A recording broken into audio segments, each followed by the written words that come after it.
시청자 여러분 안녕하십니까? 뉴스9 윤정호입니다. 어버이날 가족들과 뜻깊은 시간 보내고 계신지요? 늘 잘해야겠지만 오늘 하루만이라도 좀 더 애틋했으면 합니다. 지방선거가 본격화하면서 지지층 결집이 시작되고 있습니다. 초반에만 해도 한쪽의 일방적 승리를 점치는 분위기가 있었는데 상황이 많이 바뀐 듯합니다. 격전지 판세 분석합니다. 미국과 이란이 미사일을 주고받으면서 중동 전황이 다시 격화되는 게 아니냐 이런 우려가 나오고 있습니다. 일각에선 종전을 눈앞에 두고 호르무즈 해협을 누가 장악하느냐를 놓고 힘겨루기를 벌인다 이런 분석도 하는데요. 첫 소식은 미국 워싱턴 DC에서 백대우 특파원이 전합니다. 구축함에서 발사된 미사일이 잇따라 흰 연기를 뿜으며 하늘로 날아갑니다.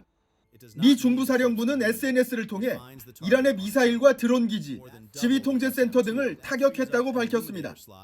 이란이 해협을 지나는 미 구축함 3척을 향해 다수의 미사일과 드론을 발사하고 소형 선박을 출동시켜 자위 차원에서 반격했다고 덧붙였습니다.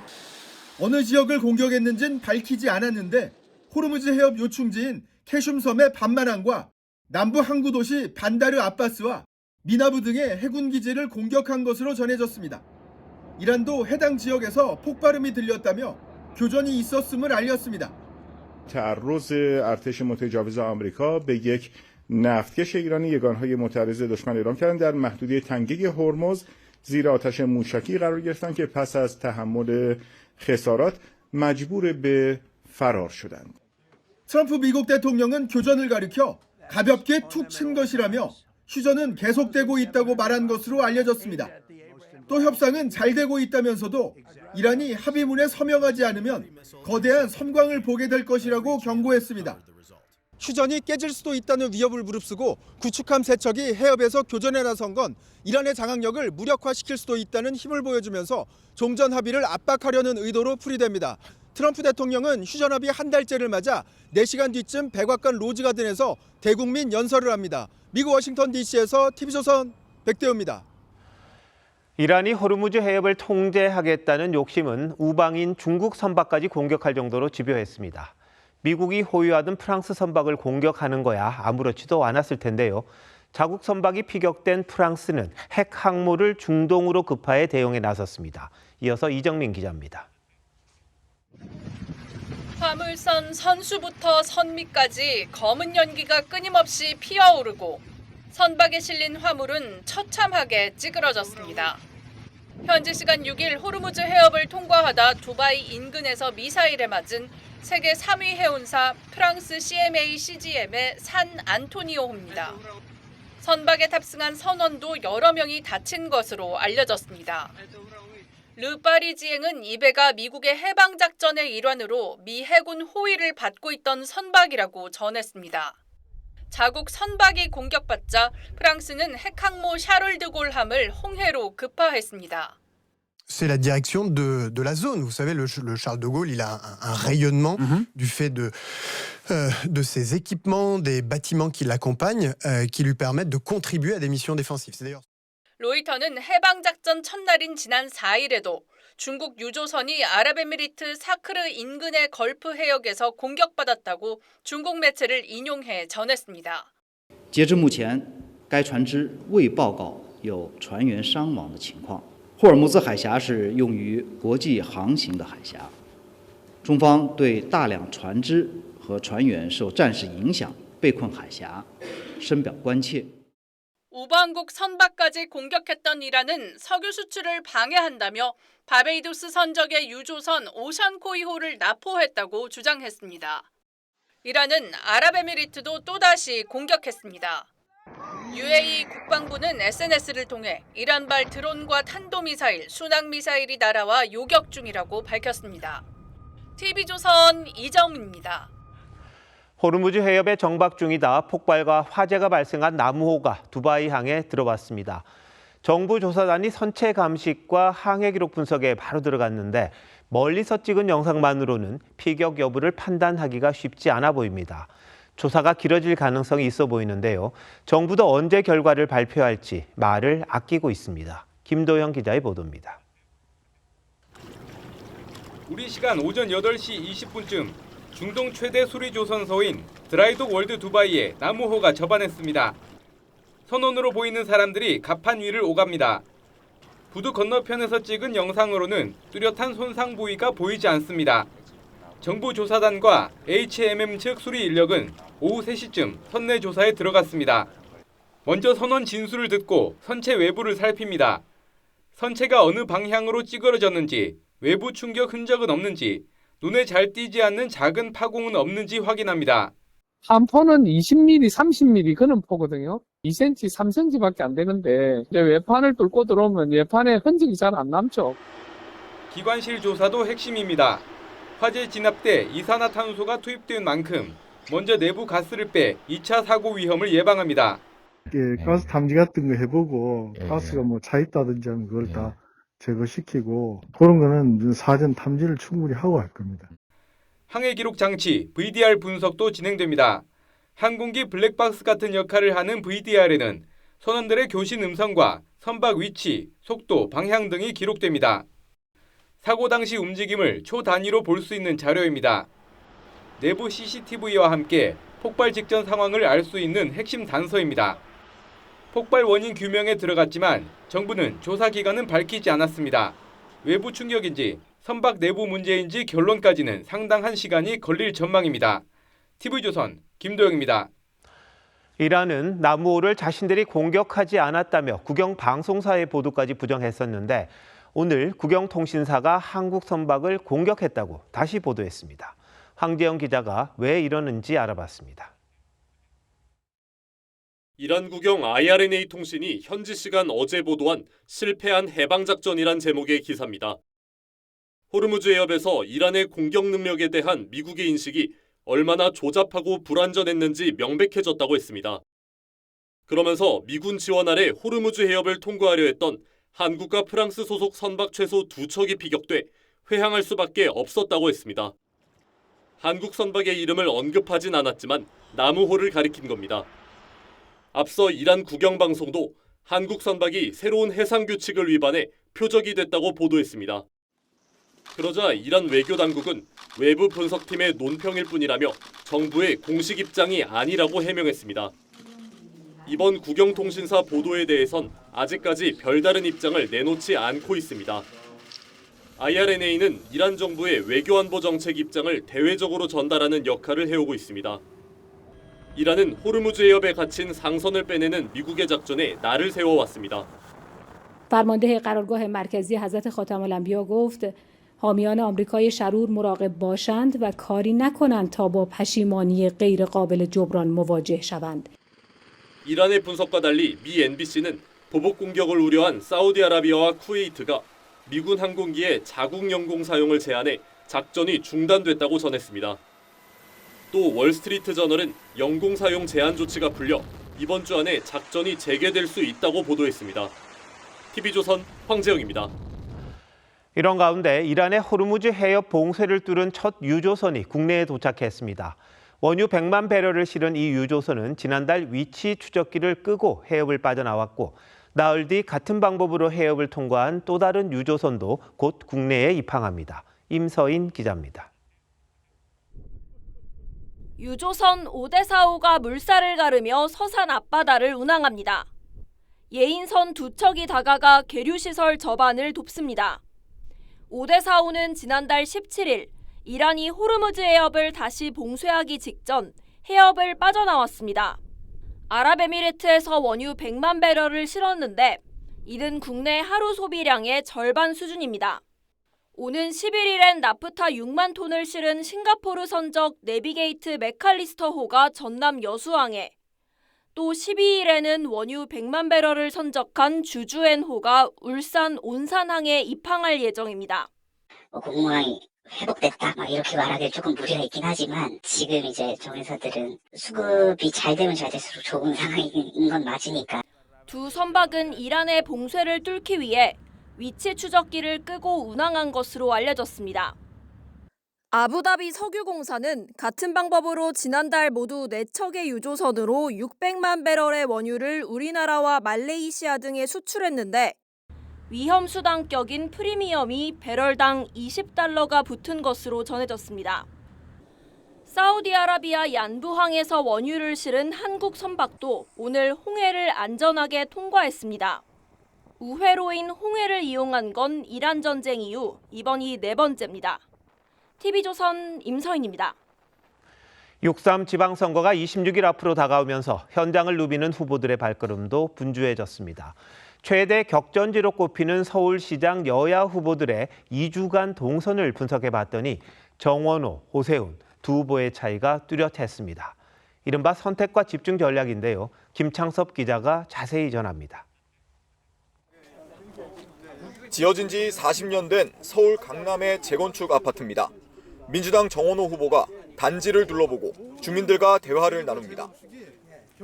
정 후보는 재건축 재개발 속도를 내겠다며 당의 강남 4구 특위 구성도 요청했습니다.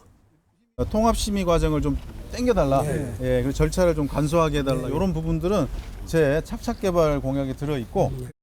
지난달 27일 이후 정 후보는 강남 3구를 5번 찾았습니다. 전체 현장 일정의 4분의 1을 할애한 겁니다. 반면 강북의 소위 노도강 지역은 한 번도 가지 않았습니다. 정 후보 측은 보수세가 강한 강남의 공략을 승리의 열쇠로 보고 있는 셈입니다. 반면 국민의힘 오세훈 후보는 지역 행사 외에는 아직 따로 강남을 찾지는 않았습니다. 어버이날인 오늘도 서부권인 은평구에서 돌봄 공약을 발표하고 정책 간담회를 가졌습니다. 노후를 즐기실 수 있는, 그러면서 또 일도 할 수 있는 그런 서울을 계속해서 만들어 가겠습니다. 오 후보는 지금까지 21차례 현장을 찾았는데 3분의 2가 한강 이북입니다. 강북 전성시대로 대표되는 균형발전 공약으로 외연 확장에 나선 모습입니다. 1호 공약에서도 양측의 전략이 엇갈렸습니다. 이재명 정부 들어 서울 집값 상승세가 이어진 가운데 정 후보는 부동산 공약부터 발표했고 오 후보는 자신의 시정 성과인 건강관리 앱과 연계한 공약을 앞세웠습니다. TV조선 김창섭입니다.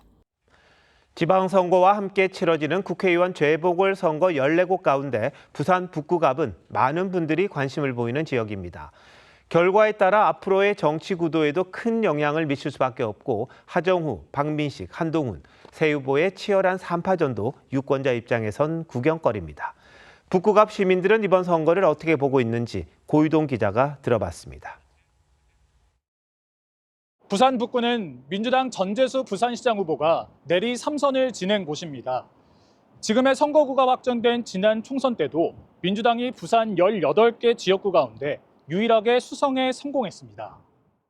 전 후보의 후배인 민주당 하정우 후보, 옛 지역구로 돌아온 국민의힘 박민식 후보, 전국적 인지도의 무소속 한동훈 후보까지 치열한 3파전이 벌어지고 있습니다.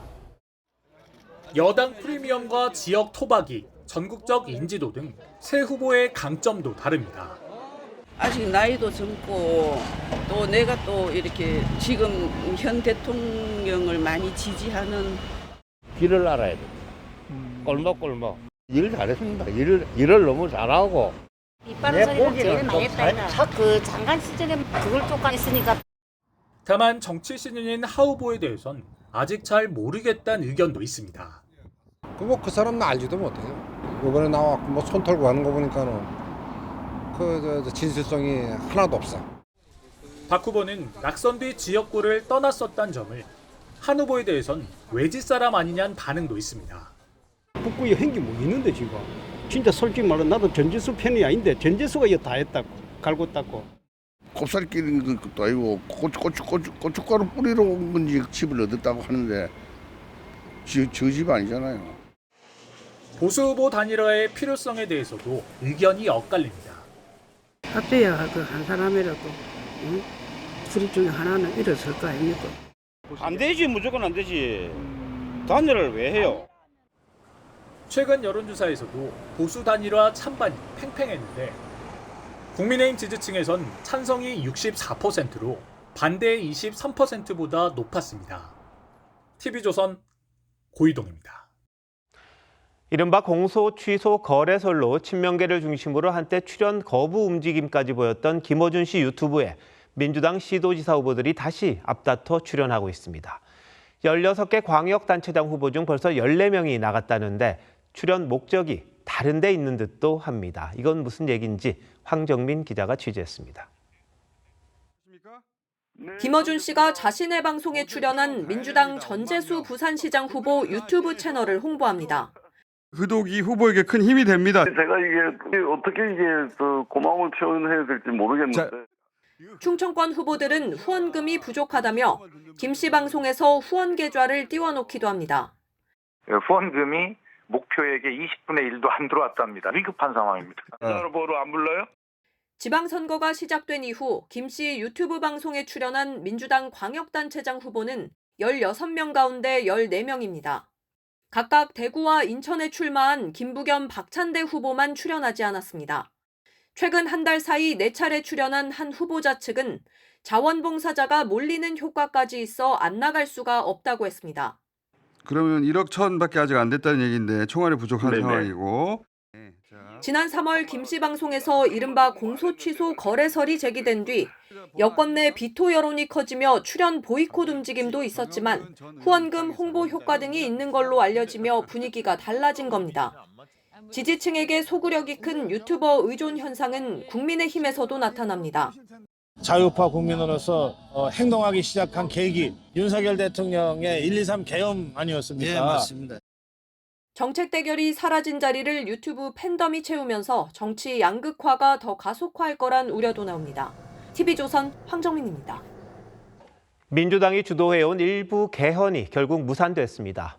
우원식 국회의장과 여당은 국민의힘 의원들이 표결에 참여하지 않아 불성립된 개헌안 투표를 오늘 다시 추진했지만 야당이 무제한 토론, 필리버스터를 예고하자 결국 상정을 포기했습니다. 개헌이란 중차대한 이슈를 야당과 합의하지도 않은 채 밀어붙인 게 과연 적절한 건지 김연아 기자가 보도합니다.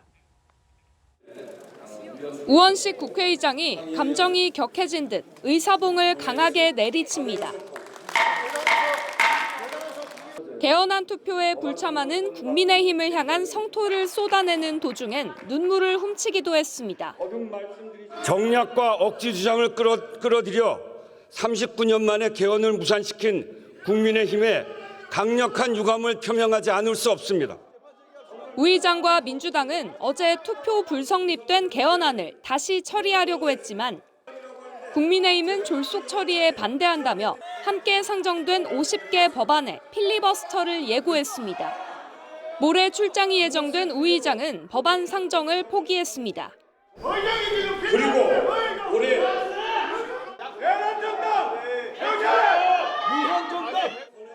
여야는 서로에게 책임을 떠넘겼습니다.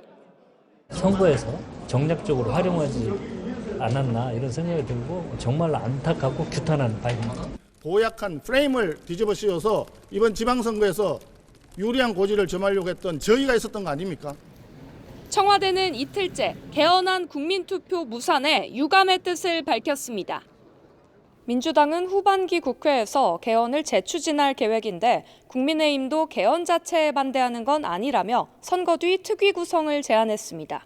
TV조선 김예나입니다.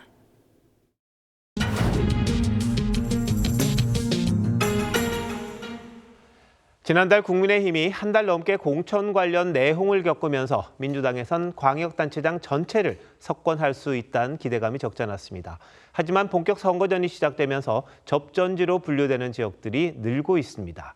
선거 초반 판세와 관전 포인트, 정치부 한송원 기자와 뉴스더에서 더 자세히 짚어보겠습니다.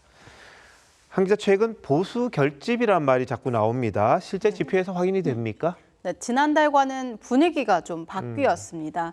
국민의힘이 컷오프 반발 등 내홍을 겪는 동안 민주당 사상 첫 대구시장 탈환 가능성이 있다 이런 말까지 나왔었는데요. 최근 여론조사에서는 김부겸 후보 40%, 추경호 후보 41%로 초접전입니다. 부산도 보겠습니다. 전재수 후보 46.9%, 박형준 후보 40.7%로 오차범위 내였습니다. 서울 민심도 예외가 아닙니다. 정원호 후보와 오세훈 후보 격차 오차범위 바뀌긴 하지만 7.6%포인트였습니다. 지난달 국민의힘 후보 확정 전에 한국갤럽의 가상 대결 여론조사에서는 서울, 부산, 대구 세 곳 모두 두 자릿수 격차였는데 조금 차이가 있는 겁니다. 물론 같은 기관의 조사가 아니기 때문에 방식과 표본이 다르고 직접적인 추이로 보긴 어렵습니다만 전문가들은 야당 후보 확정에 따른 보수 결집 효과가 있다 이렇게 분석하고 있습니다. 네, 이런 걸 이제 컨벤션 효과 이렇게 이야기를 하긴 합니다만, 근데 판세가 흔들리는 근본적인 이유가 있다고 또 이야기를 하대요. 네, 여권 내부에서도 이 투표장에 가기 싫어하는 보수층을 좀 뭉치게 하는 빌미를 줬다 이런 말이 나오고 있는데요. 크게 세 가지로 볼 수 있습니다. 이른바 공소취소 특검이 이재명 대통령 셀프 면죄부 논란으로 이어지면서 정부 여당 견제론이 생겼다는 겁니다. 또 정청래 대표의 오빠 호칭 논란 등 여당의 말실수, 쉽게 말해 자책골도 있었습니다. 반면에 국민의힘에서는 컷오프된 주호영 의원이 추경호 대구시장 후보 선대위원장을 맡고 정진석 전 비서실장이 출마 의사를 접는 등 내홍이 수습 국면에 들어간 것 영향을 미쳤을 수 있습니다. 네, 그럼 결국 선거가 임박할수록 어느 쪽 지지층이 더 뭉치느냐, 그리고 중도층 표심을 누가 더 잡느냐, 이게 중요하지 않겠습니까? 네, 맞습니다. 지지 정당이 없다 이런 무당층, 아직까지는 뚜렷한 움직임을 보이지 않고 있습니다. 최근 3주 동안 MBS 여론조사를 보니 무당층은 27%에서 29% 사이를 유지하고 있습니다. 반면 4년 전의 같은 조사에서는 선거 한 달 전에 무당층이 20% 안팎으로 지금과는 좀 차이가 있었습니다. 특히 최대 격전지인 서울을 보면 차이가 확연한 모습인데요. 4년 전에는 23%였는데 현재는 38%로 조사 대상의 3분의 1이 넘는 수치입니다. 자, 그럼 결국 이 남은 기간 여야가 이 무당층 표심을 어떻게 좀 가져오느냐, 여기에 달려 있겠군요. 네, 그래서 지금 민주당, 국민의힘을 향해서 다시 한번 내란 정당 공세 이어가고 있고요. 국민의힘은 조작기소 특검법을 고리로 독재 정권 심판을 강조하는 것, 그런 맥락으로 읽힙니다. 또 다음 주부터는 지역별 후보자들의 TV 토론이 시작될 예정인데요. 유권자들 피부에 와닿는 공약 경쟁도 본격화할 것으로 보입니다. 물론 이 과정에서 나올 수 있는 말실수, 실점 어느 쪽이 최소화하느냐 관전 포인트 중에 하나입니다. 네, 요새는 후보들 움직임을 거의 실시간으로 볼 수 있잖아요. 네. 이 포인트를 잃는 말실수 이런 것들이 더 중요하게 선거에서 작동이 되지 않을까 싶네요. 한 기자 잘 들었습니다. 대구에서 대형 바위들이 아래로 떨어지면서 길을 가던 시민이 숨졌습니다. 이전에도 사고 우려가 나왔던 곳이었는데 안전 펜스는 없었습니다. 이심철 기자입니다. 지하 차도로 들어선 차량의 빨간 후미등이 보이는 순간 기우뚱하는 나무와 함께 암석이 쏟아집니다. 사고가 난 건 오늘 오전 10시 50분쯤입니다. 보시는 것처럼 높이 7m에서 무너져 내린 바위 덩어리와 수많은 파편들이 도로를 덮쳤습니다. 옹벽이 절개지에서 떨어진 100kg 넘는 암석들이 길 가던 50대 남성을 덮치면서 남성이 숨졌습니다. 갑자기 소리가 팍 나는 거예요. 쾅 하고 뭐가 진짜 뭐가 탁 떨어지는, 폭탄 떨어지는 그런 정도예요. 사고 지점에서 불과 5m 떨어진 곳부터 마을 안까지는 산사태나 낙석에 대비한 안전 펜스가 설치돼 있었지만 이곳은 설치 대상에서 제외됐습니다. 암벽 부분들이 나와 있어가 낙석 방지망을 설치할 수 없는 구간이 되어 있었습니다. 형태나 위치나 그리고 모형들이 필요 없다고 분명히. 하지만 주민들은 강풍이 불거나 비가 오는 날이면 불안했다고 말합니다. 나무가 오래되다 보면 이게 뿌리가 내려가지고 열리잖아. 비가 많이 오고 하면은 그걸 좀 남구청에 민원을 넣을까 그런 생각도 했었거든요. 경찰은 사고 지점이 안전 펜스 설치 대상에서 제외된 이유와 지자체의 과실 여부에 대해서도 조사할 예정입니다. TV조선 이심철입니다. 태권도장 직원이 관장과 공모하며 남편을 살해하려다 둘 모두 붙잡혔습니다. 약물을 탄 술로 범행을 시도하자 실패하자 흉기를 꺼냈습니다. 차순우 기자입니다. 평일 오후 아이들의 기합 소리가 울려 퍼져야 할 태권도장에 정적이 감돕니다. 지난 6일 오후 6시 30분쯤 이 태권도장 관장인 20대 여성이 도장 직원 남편에게 흉기를 휘두르다 경찰에 붙잡혔습니다. 두 사람이 일하던 태권도장입니다. 내부는 불이 꺼진 채 텅 비어 있습니다. 사건 초기 단순 흉기 난동으로 보였던 이 사건은 관장과 직원이 나눈 휴대전화 메시지에서 전모가 드러났습니다. 서로 술에 타는 약물 등을 검색하며 10여일 전부터 직원 남편을 살해하기 위해 모의했던 정황이 나온 겁니다. 실제 직원의 집 냉장고에선 약물이 섞인 술병이 발견됐습니다. 경찰은 피해 남성이 평소 집에서 혼자 술을 마신다는 점을 노린 것으로 보고 있습니다. 하지만 남성이 술을 마시지 않자 관장이 집으로 찾아가 흉기를 휘두른 것으로 조사됐습니다. 남성은 아내가 태권도장에 다니는 것을 반대하며 관장과 갈등을 빚어온 것으로 파악됐습니다. 남편은 자기 와이프가 그 태권도장에서 일하는 걸 싫어하고 태권도 관장을 계속 일했으면 좋겠고 그래서 그런 다툼이 있어서 경찰은 살인미수 혐의로 두 사람에 대해 구속영장을 신청하고 국립과학수사연구원에 술병에서 발견된 약물의 성분 분석을 의뢰했습니다. TV조선 차순우입니다. 5억 원을 주고 새로 차를 구매했는데 수리 흔적이 발견됐다면 어처구니가 없겠죠. 고가의 슈퍼카 페라리가 수리된 차를 새 차로 속여 팔았다는 의혹에 휩싸였습니다. 차주는 한국 법인 대표를 사기죄로 고소했습니다. 황선영 기자입니다. 이탈리아 슈퍼카 제조사인 페라리의 로마 스파이더 모델입니다. 재작년 9월 한 사업가가 5억 원을 들여 신차로 구입했습니다. 이탈리아 현지에서 80km 주행 테스트를 거친 뒤 배편으로 국내에 들였습니다. 그런데 차량 고무덮개를 들춰보니 바퀴를 감싸고 있는 부분이 구불구불 찌그러져 있습니다. 차량 곳곳엔 도색한 흔적에 볼트를 풀었다가 조인 흔적이 역력하고 한쪽 문은 제대로 닫히지도 않습니다. 부드럽게 닫혀야 할 문이 맞물리지 못한 채 이렇게 툭 튀어나와 있습니다. 정밀 점검을 맡긴 차주는 뜻밖의 판정 결과를 접했습니다. 놀랍게도 사고 차량이라는 것이었습니다. 부닥치면서 틀이 휘어진 게 아닌가라고 프레임 자체에 영향을 받지 않으면 이런 문제가 생기지는 않거든요. 차주는 구매 당시 수리 이력을 비롯한 어떠한 설명도 듣지 못했다며 제조사의 한국 법인인 페라리 코리아 대표를 사기 혐의로 경찰에 고소했습니다. 하자가 운송 이전에 발생하였더라면 페라리 본사로부터 고지를 받았을 것이고 운송 과정에서 발생하였더라도 차량 검수 과정에서 확인하였을 것이니 어떠한 경우라도 페라리 코리아가 하자를 인지하고 있었을 가능성은 매우 높습니다. 페라리 코리아 측은 별도의 입장을 내지 않은 채 법원의 판단을 기다리겠다고 했습니다. TV조선 황선영입니다. 증권사 간부와 방송인 남편 그리고 전직 축구 선수까지 포함된 주가 조작 일당이 적발되었습니다. 영화를 방불케 하는 방식으로 주가를 띄우고는 10억 원 넘게 챙겼습니다. 이나영 기자의 보도입니다. 내일부터 이제 본격적으로 이제 슈팅 들어갈 겁니다. 바로 랜딩 들어갈 거니까 저희는 지금 다이렉트로 한 7,000원 이상을 생각하고 있습니다. 주식을 사들이는 슈팅, 주가를 일정 수준까지 올리는 랜딩 같은 은어를 쓰며 시세 조종을 모의합니다. 일당은 지난해 1월부터 3개월간 코스닥 상장사 한 곳의 주식을 골라 289억 원어치나 사고 팔기를 반복했습니다. 1,900원대였던 주가는 4,100원대까지 올랐고 일당은 14억 원 넘는 시세 차익을 챙겼습니다. 증권사 간부는 금융당국 감시를 피하는 방법 등을 알려줬고 유명 방송인 남편인 재력가는 인맥을 동원해 허위 호재를 퍼뜨렸습니다. 전직 축구 선수도 가담했습니다. 하지만 배신이 잇따랐습니다.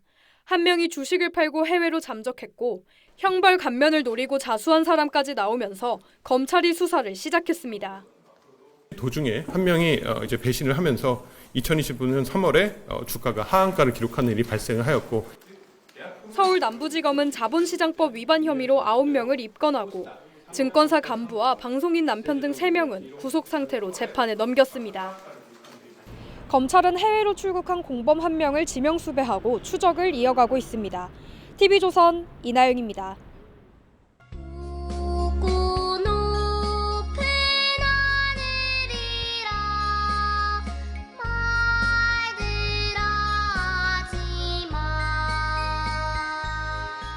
오늘은 부모님께 감사를 전하는 어버이날입니다. 카네이션을 달아드리고 선물을 드리고 이렇게 감사를 전하는 방식은 다양하지만 이런 특별한 선물도 있습니다. 바로 AI를 활용해 부모님이 필요한 앱을 함께 만드는 경험입니다. 공건 기자가 다녀왔습니다. 모니터를 보며 연달아 질문을 던집니다. 이 퍼즐 어떻게 만들어야 돼? 이거는 일단 보면은 어디서부터 손을 대야 할지 몰라 주춤하다가도 딸의 설명에 이내 고개를 끄덕입니다. 오픈 AI가 한국의 어버이날을 맞아 AI로 앱을 만드는 행사를 열었습니다. 어버이날에 좀 뜻깊게 아버지와 시간을 보낼 수 있기 위해서 이 행사에 아버지한테 권유를 드렸고 같이 참석해서. 부모님 혼자였다면 생소하고 어려웠을 테지만 아들이나 딸과 함께하니 쉽게 풀립니다.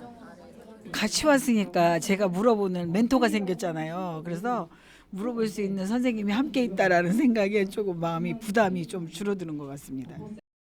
고시원을 운영 중인 한 어르신은 초보 창업자들이 계약 과정에서 피해를 보지 않도록 돕는 고시원 창업 상담 챗봇 AI를 직접 만들었습니다. 어버이날 이벤트도 AI 시대에 맞게 진화하고 있습니다. TV조선 공건입니다. 어버이날을 맞아서 이런 문제도 생각해 보면 좋겠습니다.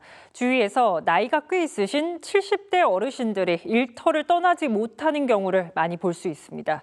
여러 이유가 있겠지만 자녀에게 손을 벌리지 않고 스스로 생계를 책임지려는 이유도 있습니다. 최원국 기자입니다. 건물 미화관리원으로 일하는 최순덕 씨. 걸레로 바닥을 닦고 창고를 점검해 휴지를 채워 넣습니다. 최 씨는 올해 73세로 은퇴 시기를 한참 지났지만 현역처럼 일하고 있습니다.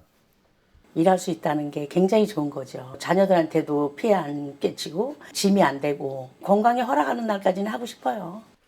우리나라 고령층은 가장 늦게까지 일터를 떠나지 못하는 것으로 나타났습니다. 한국인이 실제로 경제활동을 멈추는 유효 은퇴 연령은 남성이 67.4세, 여성은 69.6세입니다.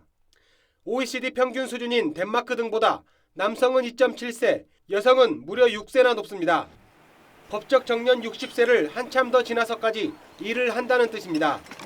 실제로 우리나라 65세에서 69세 고용률은 57%로 OECD 평균의 2배를 넘습니다.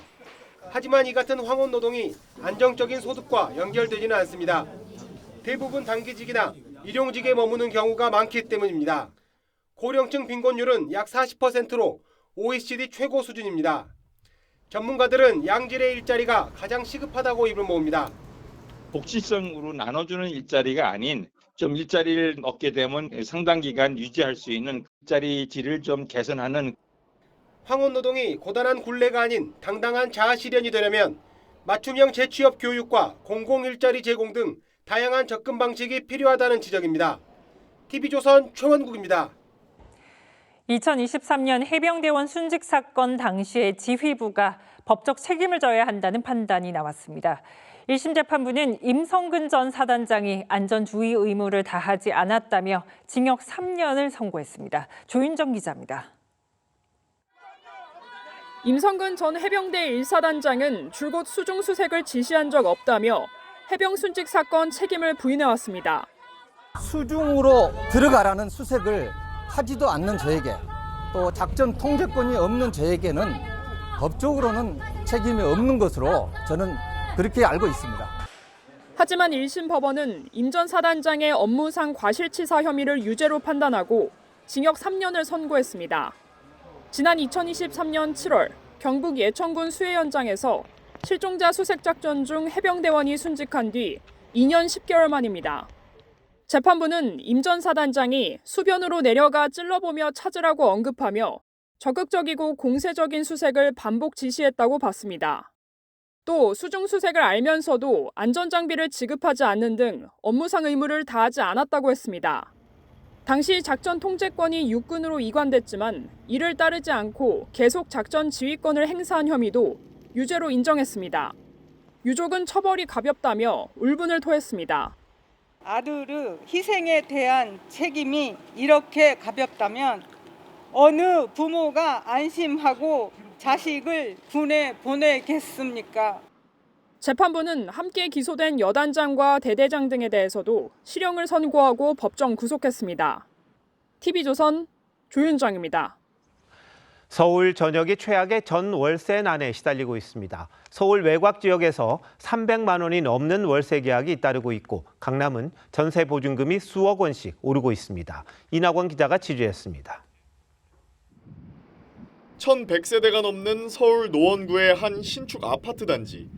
지난 3월 84제곱미터형이 보증금 1억 5천만 원에 월세 300만 원에 거래됐습니다. 전세가가 6개월 새 1억 5천만 원 넘게 오르면서 덩달아 월세도 뛴 겁니다.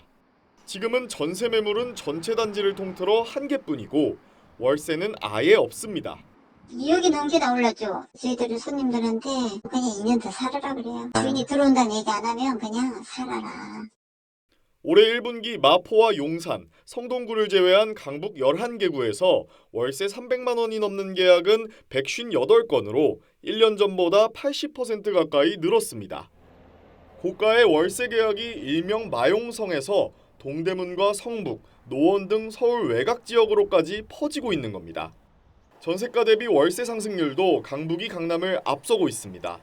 강북권의 경우 강남권에 대비해서 상대적으로 사업성이 열악하다 보니까 아무래도 정비사업을 통한 신축 입주 물량이 부족했던 지역입니다. 강남에선 새로 전세 계약을 하려면 기존 계약보다 6에서 7억 원을 올려줘야 하는 게 이례적인 일이 아닙니다. 비싸게 내놔도 나가죠. 없으니까. 수요는 한 보통 정도가 있는데 물건이 너무 없으니까 그냥 부동산계 나오는 거고. 정부가 각종 규제로 실거주 의무를 강화하는 데다 입주 물량도 부족해 무주택자를 옥죄는 전월세난은 당분간 계속될 걸로 보입니다. TV조선 이낙원입니다.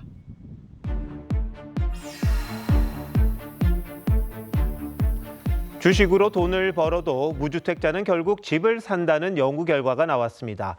주식이 여전히 안전자산으로 인정받지 못하고 있다는 건데요. 왜 그런지, 앞으로는 어떨지 황병준 기자와 따져보겠습니다. 황 기자, 먼저 실제로 주식 투자하는 사람들이 많이 늘었습니까? 소비의 주체가 되는 가계를 기준으로 살펴보겠습니다. 코로나 팬데믹 전후로 차이가 뚜렷한데요. 2011년부터 2019년까지 가계의 연평균 주식 순매입은 1.3조 원이었는데 이후엔 64조 원으로 50배 수준으로 늘었습니다. 주식 사들이는 사람들이 확 늘었다는 거죠. 주식을 통해 번 돈도 많아졌습니다. 2024년까지 연평균 20조 원 수준이던 주식 자본이득은 지난해 429조 원에 달했습니다. 글로벌 AI 수요가 확대된 여파로 분석됩니다. 자, 그럼 투자가 늘었고 돈도 많이 벌었다는 건데 그럼 씀씀이도 커졌다는 건가요? 어떻습니까? 네, 한국은행이 2012년부터 2024년까지 데이터를 분석을 해봤는데요. 주식 자본이득의 1.3%만 소비로 이어졌습니다. 주식으로 10,000원 벌면 130원 정도만 쓴다는 거죠. 주식과 부동산 같은 자산 가격이 상승하면 가계에 여유가 생겼다 느끼고 소비를 확대하는 자산 효과가 크지 않다는 얘기입니다. 다른 나라와 비교해보면요. 3%대인 독일과 미국 등 주요 선진국들의 3분의 1 수준이고 선진국 중에 비교적 낮은 편인 일본보다도 낮습니다.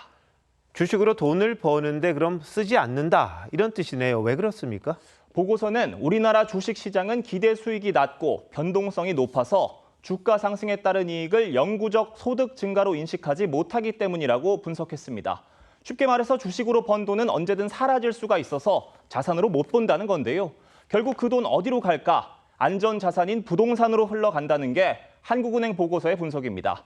무주택자의 경우 주식으로 번 돈의 70%가 부동산 자산으로 이동하는 거로 나타났고요. 이 추세 이어질 거로 보입니다. 서울 집 살 때 내는 자금 조달 계획서들을 뜯어보니까 주식과 채권, 매각 대금 비중이 올 1월 8.9%로 지난해 5월보다 배 가까이 늘었습니다. 주식 팔아 집 사는 규모가 늘었다는 겁니다. 올해 코스피가 많이 올랐는데 앞으로는 어떻게 될까요? 전문가들 사이에선 집값 못 잡으면 이런 머니무브 현상 계속될 거란 분석이 나옵니다. 주식을 주식으로만 갖고 있기엔 여전히 변동성이 크기 때문이란 겁니다. 30년 동안 우리 대한민국은 1000포인트에서 3000포인트 3배밖에 안 올랐고 7000을 넘은 것은 최근에 한 1년이 되지 않은 기간. 국제정세 불확실성도 여전히 존재하는 상황이니까 좋은 방법은 자산을 안전자산하고 주식 같은 위험자산에 고르게 배분을 해서 운영하는 것도 바람직하고요. 시장에서 결국 부동산이다 뭐 이런 인식이 있는데 정부가 이를 불식시키는 게 또 필요하겠군요. 황 기자 잘 들었습니다. 북한 김정은 위원장이 북한판 K9으로 불리는 신형 자주포를 올해 안에 남쪽 국경에 배치하겠다고 했습니다. 배치가 되면 서울 전역이 사정권에 들어갑니다. 적대적 두 국가 정책의 일환으로 보입니다. 이채현 기자가 보도합니다. 가죽 재킷을 입은 김정은 국무위원장이 군수공장을 찾아 신형 155mm 곡사포 생산 실태를 파악했다고 북한 조선중앙통신이 보도했습니다. 북한은 올해 안에 남부국경 포병부대에 3개 분량을 배치할 예정이라고 밝혔습니다. 화력 타격 범위의 급속한 확대와 표적 격파 능력의 비약적인 향상은 우리 군대의 지상작전에 커다란 변화와 유리성을 북한이 주장하는 사거리는 60km로 서울 전역이 사정권에 들어갑니다. 주력으로 내세웠던 170mm 자주포 등과 사거리는 비슷하지만 자동 사격 능력 등 성능을 끌어올린 것으로 분석됩니다. 북한이 신형 자주포 생산 체계를 상세하게 공개한 건 이번이 처음인데 2년 전 드러난 결함을 보완했다는 점을 과시하려는 의도로 보입니다. 당시 포사격 훈련 과정에서 문제가 발생해 10여 명이 사망한 것으로 한미 정보당국은 파악했습니다. 내재하고 있는 일련의 결함들에 대하여 지적하시면서 보다 효율적이고 혁신적인 김정은은 또 5,000톤급 신형 구축함 최현호의 기동시험도 참관했습니다. 북한은 최현호의 전술 핵탄두 화산 31을 탑재할 수 있다고 주장한 바 있습니다. 새로운 전략적 임무를 부과한다고 하면은 핵어뢰를 장착하는 문제, 두 번째, 함대공 미사일 탄두에 핵탄두를 부여하는 문제, 두 가지 방식을 참관엔 딸 주에도 동행했는데 김정은과 나란히 보고를 받고 기념사진도 찍었습니다. TV조선 이채연입니다. 트럼프 대통령이 국가들에 매긴 관세들이 줄줄이 위법 판결을 받고 있습니다. 상호 관세는 물론 이를 대신한다는 글로벌 관세도 마찬가지였습니다. 하지만 트럼프의 관세 행보는 여기서 멈추지 않을 거란 전망이 많습니다. 그래서 우리 산업계는 결코 안심할 수가 없습니다. 장동욱 기자입니다. 지난 2월 연방대법원의 상호관세 위헌 판결에 10% 대체 관세를 꺼내든 트럼프 대통령. Today I will sign an order to impose a 10% global tariff under Section 122 over and above our normal tariffs already being charged. 이 대체 관세도 제동이 걸렸습니다. 미국 연방국제통상법원 1심 재판부는 글로벌 관세가 심각한 국제수지 적자 해소를 위한 무역법 122조 요건에 어긋난다고 판결했습니다. 트럼프 행정부가 서로 다른 개념인 무역 적자와 국제수지를 혼동해 관세를 매겼다는 겁니다. 트럼프 대통령은 즉각 반발했습니다. So we always do it a different way. We get one ruling and we do it a different way. 우리 기업들은 불확실성만 커졌다는 입장입니다. 주력 수출 품목인 자동차와 철강 등은 애초에 122조 관세 대상이 아닌데다 미 무역대표부가 조사 중인 비관세 장벽 보복 관세 타겟이 될 수 있다는 겁니다.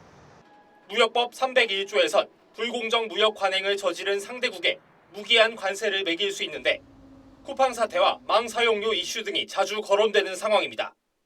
301조를 관세의 메인 수단으로 미국이 쓸 경우에는 미국이 관심 있는 분야를 잘하고 있는 분야가 상당히 많기 때문에 타겟팅이 될 가능성이 상당히 저는 있다고 보여요. 청와대는 관세 정책 변화에 대해 예의주시하고 있다며 우리 기업에 대한 영향은 제한적일 거라고 해석했습니다. TV조선 장도우입니다.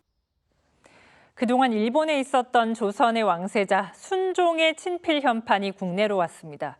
직접 사비로 사들여서 고국에 기증한 두 형제 덕이었습니다. 류지현 기자입니다. 현판에 새겨진 선명한 글씨와 용과 봉황의 머리가 조각된 테두리가 유물의 위엄을 더합니다. 1892년 세자 순종이 어머니 명성황후의 생신을 축하하며 무병장수를 기원해 직접 쓴 글을 새긴 순종 예제 예필 현판입니다. 일본 경매 시장을 떠돌다 최근 고국으로 돌아왔습니다. 유물을 찾아내 기증한 건 일본에서 고미술 거래업체를 운영하는 김강원 씨와 형 김창원 씨입니다. 작은 우연에 의해서 이렇게 고국에 또 봉사할 수 있는 기회가 생겨서 너무 기쁜 마음으로 지금 이 자리에 임하고 있습니다.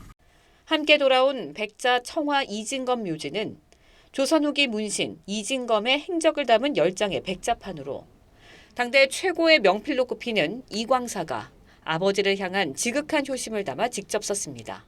부친을 위해서 쓴 글씨다 보니까 당연히 굉장한 정성을 들였고 지금까지 알려진 이광사의 서치하고는 다른 형태의 글씨가 나타났기 때문에 굉장히 의미가 있는 자료라고 생각합니다. 왕실 현판과 묘지의 귀환에는 형제의 헌신이 있었는데 동생 김광원 씨는 이번이 벌써 4번째 기증입니다.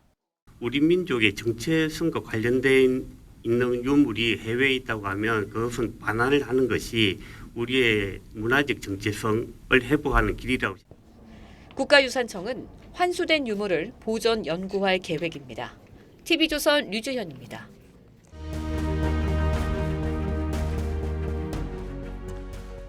자연은 늘 순환합니다. 봄, 여름, 가을, 겨울 끝없이 바뀌고 잠시도 제자리에 머물지는 않습니다.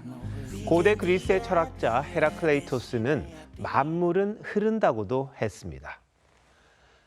하지만 모든 것이 변하는 가운데서도 변하지 않는 이치가 있습니다. 만물이 강성해지면 곧 쇠한다. 고대 중국의 현인 노자의 말입니다. 지나치면 꺾인다는 건데 인간사가 그렇고 자유도 예외가 아닙니다. 경찰청 자료를 보면 2024년 경찰력을 동원했던 집회와 시위가 전국적으로 10,000건이 넘었습니다. 지난해는 12.3 비상계엄 여파로 대선 전까지 정치 시위가 거듭됐었죠. 권위주의 시절엔 정부가 집회와 시위를 틀어 막았습니다. 횟수가 적을 수밖에요. 하지만 한번 터지면 목숨을 건 절규가 됐습니다.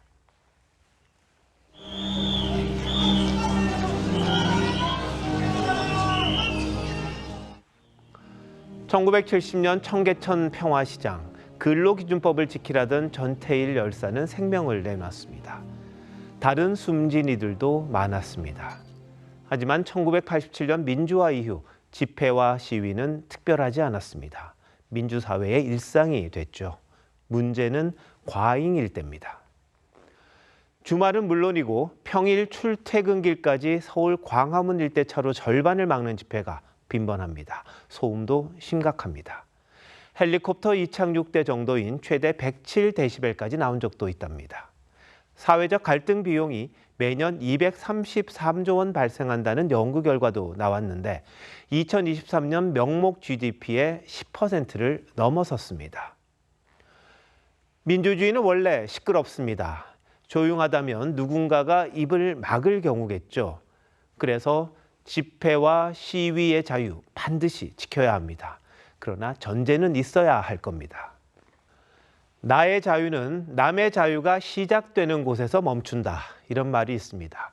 내 목소리 때문에 남의 일상까지 힘들게 해선 안 됩니다. 5월 8일 윤정호 앵커 칼럼, 완장찬 자유였습니다.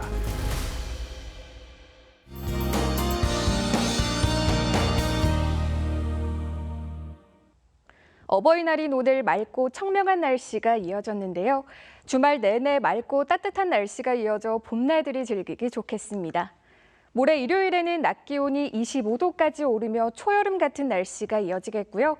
아침 기온은 10도에 그치면서 일교차가 크겠습니다. 강풍특보가 내려진 충북과 남부지방은 오늘 밤까지 초속 20m 이상의 매우 강한 바람이 불겠습니다. 오늘 경북 지역에는 건조특보가 발효된 가운데 여기에 바람까지 겹치면서 건조특보는 더 많은 지역으로 확대될 가능성이 있습니다. 내일 아침 기온 서울 10도, 광주 6도로 오늘보다 낮아 서늘하겠고요. 내일 한낮 기온 서울 23도, 창원 25도로 오늘보다 조금 높겠습니다. 다음 주 월요일과 화요일에는 중부지방을 시작으로 그 밖에 전국에 비가 내릴 것으로 전망됩니다. 날씨였습니다. 5월 8일 금요일 뉴스9 마칩니다. 시청해주신 여러분 고맙습니다.